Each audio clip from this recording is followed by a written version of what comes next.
Welcome everyone to another exciting episode of Coffee with Sales Engineers. Cortney, welcome to the podcast and please introduce yourself real quick. Thanks for having me, Sachin. I'm Cortney. I am a 13-year solutions engineering or solutions consulting vet.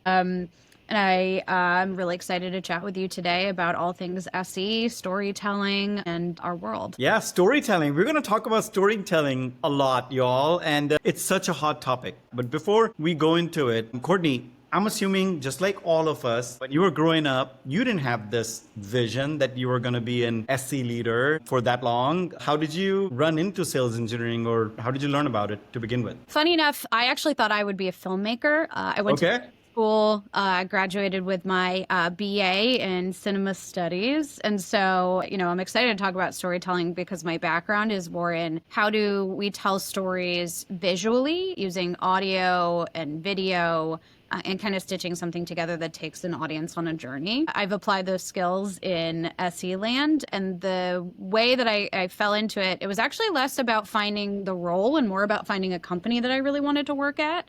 Okay. Back in 2013, I had a bunch of friends and former colleagues actually end up at a company called Datto.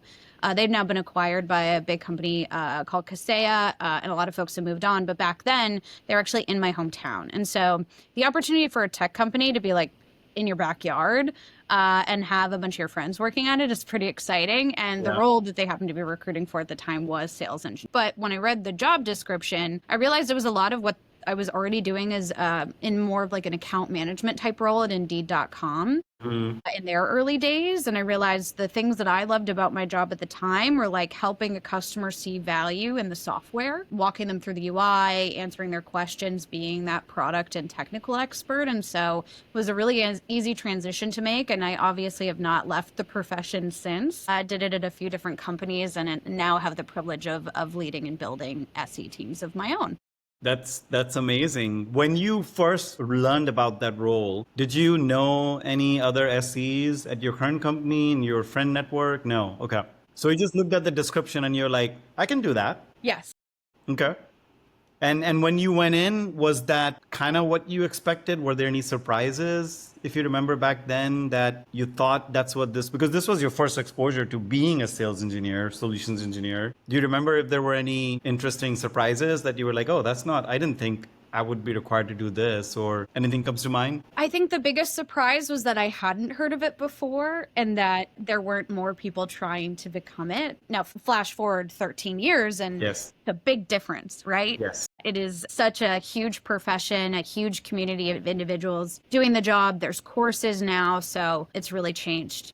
Yes. Since my and more needs to change. That's why you're here, Courtney. We're raising awareness for other theater grads to think about, or film school grads to think about. Hey, you may have never thought about sales engineering, but this could be it. Transferable skills for sure. This could be it. It's interesting. Music, theater, film, I'm seeing this pattern that anything performance related background plays really well. Even teacher, right? Where, classroom is a theater. You're the orchestrator at the front. All of that paves really well into the profession of sales engineering. Well, I'm so glad you found your calling and you've done great in that profession, but talk about storytelling. Why do you think storytelling is important in sales engineering? Shouldn't sales reps be telling all the stories and SCs do the technical stuff? It's an important question to ask because naturally when you think about an SE, we are very technically minded, right? We understand the software back to front. We understand the underlying technologies, the way that it's constructed, the way it delivers for a customer. And then to, ask an SE to be a storyteller, it's not that it's counter to those skill sets, but it's like, well, I get deep on the tech. Why do I, need to be able to capture the audience through a story? Shouldn't I capture them through the software? But I would actually argue that some of the bigger differences at the deal level when it comes to either getting a customer to change from their current process, whether that's a manual process or an existing tool, a competitor that you're trying to unseat, it's these days less about the tech because anyone can build great software these days. AI has made that easier than ever. What's going to differentiate you and your offering isn't the software itself, but how you talk about it and the way you position its value. And there is so much science around what storytelling does in your brain. that I think everyone should find incredibly compelling. I do personally, and anyone I talk to about it. We are hardwired from a very early age to ingest stories. Whether your parents were reading to you, whether you were watching a TV show, now with video games as well, like narrative-driven experiences, we're so hardwired to it, like we don't even always recognize what's happening to us when we listen to someone retell what happened to them during their workday or try to capture the book that they just read in a couple of words. You're producing chemicals that allow you to connect more deeply with that story, connect actually with the individual that's talking to you. You actually produce the same chemicals in your brain that they are producing as they tell the story. Interesting. It allows you to recall that story better than just being fed the information because you follow it from beginning to end. It captures your attention more closely. And then you are able to recall it and retell it in a better way than if you were just given the information. And so with all of that in mind, if you think about your customer may be evaluating 3, 4, 5 different softwares that do essentially the same thing. I will even pull up like the UI of certain software and show it to people and then ask them like which was which. And it's pretty hard to tell the difference. Yeah. So the true difference maker is the SE, showing them that platform and the way that they do it. And if you can incorporate storytelling, even just 1 or 2 throughout that, let's say 30-minute period that you are sharing your screen, you're more likely to capture that customer's attention, keep them listening to you, and then they can recall it more later, which in the very short periods of time we have with our buyers is mission critical, I think. It's amazing. It's wired into us. Yes. Right. And we don't use it. You reminded me of a book that I'd read a while back, Sapiens. And I don't know if it was a storytelling, but something related to that was what kind of put us into us versus animals, right? Put into a totally different trajectory because in addition to what we could see and hear, we could tell stories about what hasn't happened yet. So that conscience and that ability to transcend your physical, I guess, communication mechanisms is what started the evolution. And to your point, it may feel unnatural for technical-minded people because you do feel, especially the newer SEs, you do feel that reps and in sales, they are more natural storytellers because they are usually extroverts and you know, they're people, right? Like to talk. So there may be this natural tendency to say, well, between the two of us, they should be telling the story. I should be telling or showing the stuff. But I like how you're saying is even within showing the tech, you can still be technical and tell a story. Do you have an example that comes to mind that the audience could kind of hear something that's not presented with the storytelling context versus it's presented and how the audience may perceive it differently? I don't know if there's a quick example that comes to mind. Yeah. Well, what's interesting about this is in the context of an actual product demonstration, the way that you show the platform, if you're telling a story or just showing the functionality and doing a feature function, isn't going to materially change. It's more about the words that come out of your mouth. So I have a background in filmmaking. And so I think the job of an SE is so hard because you are cinematographer, director, and audio engineer all at once. And then you're also kind of like whoever's in charge of the soundtrack, like sound mixer too, because you're the one saying the thing and you have to think about what you're going to say. You don't always have a script in front of you. But the reality is when we just show feature function, I click this button, it delivers this report. I share that report through this means, let's say email or attachment or whatever. Versus today, you are doing this manually. And I actually had a customer a couple of weeks ago who was doing the same thing. And it was taking them 3 hours a week. And when we introduced this to them, they actually trialed it.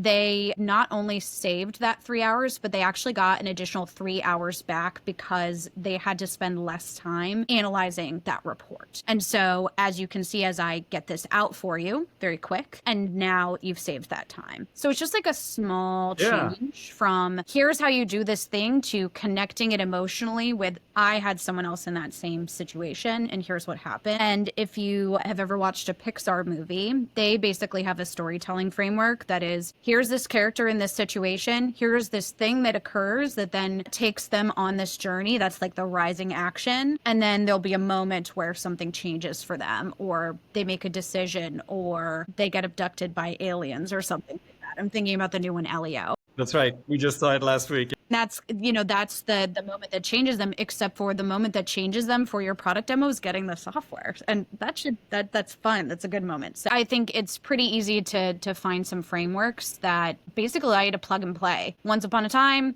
there was this, then this happened, and because of the conclusion, here's where your character is. And then if you can make your prospect the hero of their own story, then you've got a champion there. That's even better. It was very powerful the way you were describing it, Courtney. Because you said, I know somebody like you, I think it created this vision for me to be thinking about somebody like me in a different company, similar role. So now the value I'm trying to get from this conversation is less about, am I looking at this feature, but it was more about what that person would have, what challenges they might have faced and how what you were talking about may have solved that. So that's very powerful. When I was doing my pre-research, I saw this really amazing quote on your LinkedIn, which I thought is very relevant, and I'd never thought about it this way. It said from Brandon Sanderson, "The purpose of a storyteller is not to tell you how to think, but to give you questions to think upon."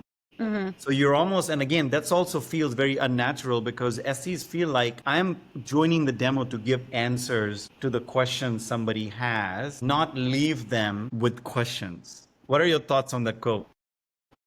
I'm a huge Brandon Sanderson fan. And if you're looking for your next book, he writes like 5 books a year. And so he's absolutely prolific. So definitely go check him out. If you're listening, Brandon, what's up? Big fan. But what I like about that quote and why it speaks to me is actually related to what we were just talking about if you can leave your prospect with an impression that lasts past that meeting, that isn't just, oh, I saw some features. It was like, oh, it was thought provoking and it made me feel something. Yeah. That's going to stick longer. And I actually think related to Brandon's quote around if you can get them asking questions and thinking more deeply about maybe we should change that process or why haven't I thought about doing it that way? That's, again, not just, when we think about the context of partner versus just vendor, a partner gets you thinking and evaluating your strategy versus here's this thing that you asked for or this service that you needed delivered. Have a nice day. It's easy to replace that relationship. It is harder to replace that partnership that's thought-provoking and helps you evolve as a business. Yeah. It's interesting. One of my favorite things, if prospects, they don't always ask, but if they ever ask, what should I be asking that I'm not asking you? Right? And when that question comes up, people perk up because they're like, let me tell you what, and you think about that, why not ever lead with that? Right. So even before ending your demo, I present to people profiles like you all the time. You haven't asked me about this, and this, and you should be if you really want to evaluate our platform. I don't know what's the best way of presenting that is, but that's kind of what you're saying is through that act of storytelling, you're leaving them with the questions that they should be questioning. In evaluating your solution and also comparing your solution to other solutions. So I think anybody listening to this podcast, nobody will disagree with us that storytelling is not powerful. Like you said, we're wired for it. How does somebody who's inspired by telling more stories, like where do they start? And if they don't feel that they're telling enough stories in their demos or in their conversations with prospects, do you have a framework that you teach your team and peers on where do you start? What are some steps somebody can take? Yeah. Well, if we go back to the filmmaking analogy, the moment the cameras start rolling, that is not the first time that those actors have said those lines or walked through that scene. The reality is they've done a table read. They've done a rehearsal, probably multiple times. Yeah. Rereading the script over and over again in their trailer. And then, the moment that the cameras are rolled, that's as natural for them as breathing. So the reality is how to get better is to practice. And you should not be practicing on your customers. You should be practicing with your manager, with your peers, with your salesperson. I actually think that is a great partner in this initiative because they're alongside you as you tell those stories. They can be a great person to practice with and then get feedback from after. And so the first thing is to be intentional about trying it. And that's as simple as, I've got an upcoming demo. I've mapped my demo click path. And then as I'm crafting my talk tracks, 1 or 2 stories, map them out, use the Pixar framework. Once upon a time, this occurred, and then this because of that in conclusion. Yeah. You can Google those, the Pixar storytelling framework. And it may feel a little unnatural, right? Like, once upon a time, there was a customer just like you. You tailor it for the need, which is more of a business conversation. try it out. And then hopefully, if you work in an organization that has some of those like recording tools, Gong, etc., it could help you actually get feedback from your manager, your peers afterwards. Like, hey, I tried telling a story. Can someone give me some feedback on how this went? Somebody could get worried about, are they going to start sounding more scripted if they have rehearsed the story and if they're using the same words? What's been your experience of, you're still, to your point, understanding who your audience is and what personas are there. So you're still being selective and personalized in what stories you're telling, but it's not, maybe you're putting your own flavor for that conversation. So it's not the same story every time. Well, I also think too, when you sell something you believe in, and I hope everyone is selling something that they believe in and that they have conviction around, and then you tell a story with your whole chest that someone else derived value or was able to solve a problem, that may feel scripted at first, but I think over time it won't. You'll be able to tell it with conviction and enthusiasm or sincerity and genuine, That's a good point. So the words may be the same, but it's the delivery because of that conviction is what the audience is going to react to. Yes. Knowing that it's not something that somebody told you to say, you truly believe in it. Mm-hmm. Last question. Okay, somebody has taken your advice. They are now starting to tell more stories. How do they measure if they are telling stories, if they are being good at it? How do you benchmark yourself? Yeah. Well, I think depending on where you are in this journey and evolution, your benchmarks may be different. If you just want to start telling more stories, it's as simple as, I have 3 demos this week. I'm going to make sure I tell a story in every single one. Yeah. And then I'm going to, ask for feedback on at least one of them. If you're trying to get better on that, I think, some of it is figuring out, what do you want to get better at? Is it telling different stories, tailoring your approach based on the needs of an individual versus just telling the same story start to finish, pretty boilerplate? I think, as I mentioned before, partnering with both your manager, peers, and AEs is really beneficial. The AE can give it to you from the lens of, how do you feel like this landed with this individual prospect, because they're in the conversation, they talk to them afterwards. I might even think about, later on in the sales cycle, like re-mentioning, you remember that story that I told you when we were in the demo? Did you recall that one? Like, I wonder if there's an opportunity to almost like pressure test it with your customers and see, is what you are sharing resonating? Very likely they probably will remember. If you ask them, do you remember that feature I showed you in the demo? They probably wouldn't. Yeah. But if there was a story that was told, does your team usually have like a story bank, or, like how do SEs share stories with each other? What have you seen work well? I think that this is a great opportunity for those that are in pre-sales to develop partnerships with post-sale teams, onboarding, professional services, and customer success, because their ability to translate like what we sort of promised or showcased in pre-sales to then actually what was delivered for the client and the results that they're getting. And so that could be like one-to-one relationships. That could also be, continuous case studies that get developed. So if you're in a bigger company that's got case studies coming out all the time and tons of product marketing going on, those are the areas where you can find a lot of really great nuggets. Yeah, because I've always SE teams feel restricted that, hey, our website only has 4 case studies. So they feel those are the only published, publicly available case studies and stories they can tell. But to your point, there's probably hundreds more that are available from your implementation team because they're living those stories day in, day out. Mm-hmm. So tapping into that. So do teams just kind of create a library of stories, maybe in team meetings, somebody tells a story? Have you seen anything like that where people, your team tries out like, hey, this is a great story that I told. It landed really well. You all can use it too. Yeah. And again, like depending on your tooling, it might be as simple as just keeping a running Google sheet with quotes.